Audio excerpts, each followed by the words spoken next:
Hello दोस्तों, मेरे video में आपका स्वागत है। आज इस वीडियो में जो हम सम, विषम और भाज्य और अभाज्य संख्या पढ़ेंगे।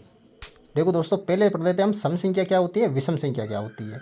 देखो सम संख्या सबसे पहले पढ़ते हैं क्या होती है। देखो सम संख्या की जो परिभाषा होती है वो होती है वह संख्याएं जिनमें दो का भाग पूरा पूरा जाता है वह संख्याएं क्या कहलाती है, सम संख्याएं कहलाती है। ही आपको ध्यान रखना है। यानी कि कोई भी संख्या हो उसके अंदर अगर दो का भाग पूरा पूरा जा रहा है यानी कि आपके पास शेषफल जो है जीरो बच रहा है तो वो सम संख्या ही कहलाएगी।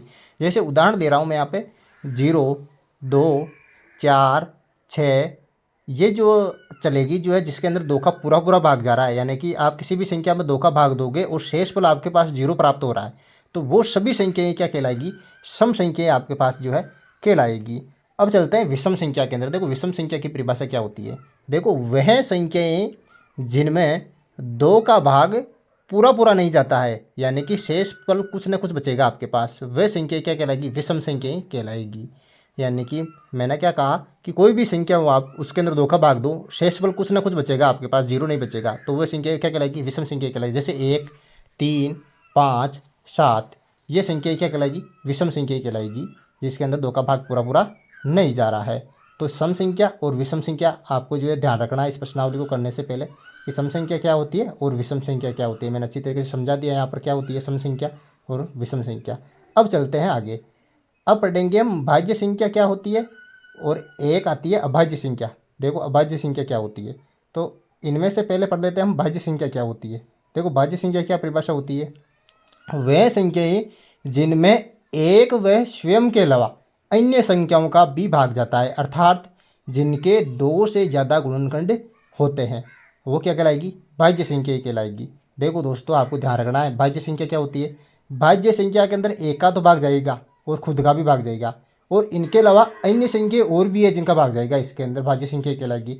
और एक अलग परिभाषा और आती है कि इनके जो है दो से ज़्यादा गुणनखंड होते हैं। दो से ज़्यादा गुणनखंड का मतलब है कोई भी भाज्य संख्या उठा लो आप, मैं कोई भाज्य संख्या उठा रहा हूँ दोस्तों 4, यहाँ पे 4 का आप अभाज्य गुणनखंड करो। देखो मैं 4 का यहाँ पर अभाज्य गुणन कर लिया मैंने। देखो इसका गुणनखंड करूँगा 4 का तो 2 गुणा 1 आएगा यानी कि कोई भी भाज्य संख्या हो उसके दो से ज़्यादा गुणनखंड प्राप्त होंगे। यानी कि 4 के मैंने अभाज्य गुणनखंड किया तो कितने गुणनखंड आए, 3 गुणनखंड आए जो कि क्या है, दो से ज़्यादा है।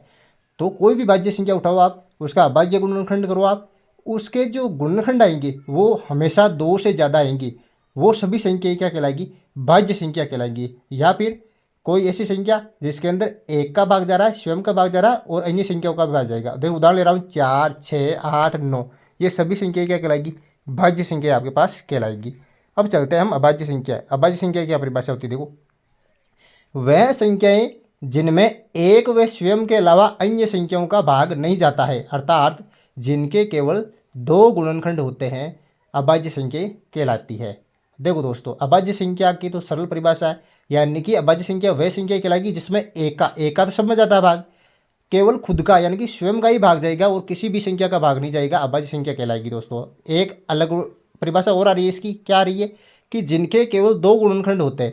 यानी कि कोई भी अभाज्य संख्या उठाओ आप उसका अभाज्य गुणनखंड करो, आपको जो है केवल दो ही गुणनखंड प्राप्त होंगे।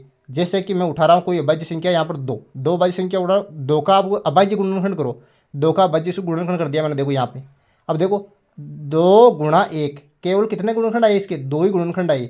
एक अभाज्य संख्या उठा रहा हूँ मैं 5, 5 का अभाज्य गुणनखंड करो आप, 5 में किसका भाग जाएगा, केवल 5 का जाएगा, 5 से कम 5 तो इसके गुणनखंड करो कितना आएगा, 5 गुणा 1 यानी कि इसके केवल कितने गुणनखंड आ रहे, दो आ रहे। यानी कि अभाज्य संख्याओं के आप अभाज्य गुणनखंड करोगे तो केवल दो ही गुणनखंड आएंगे आपके पास, तो वो क्या कहलाएगी, अभाज्य संख्या ही कहलाएगी। तो उदाहरण 2, 3, 5, 7, 11 ये सभी क्या अभाज्य संख्या है। तो ये अच्छी तरीके से आपको आनी चाहिए। अब चलते हैं प्रश्नावली की ओर।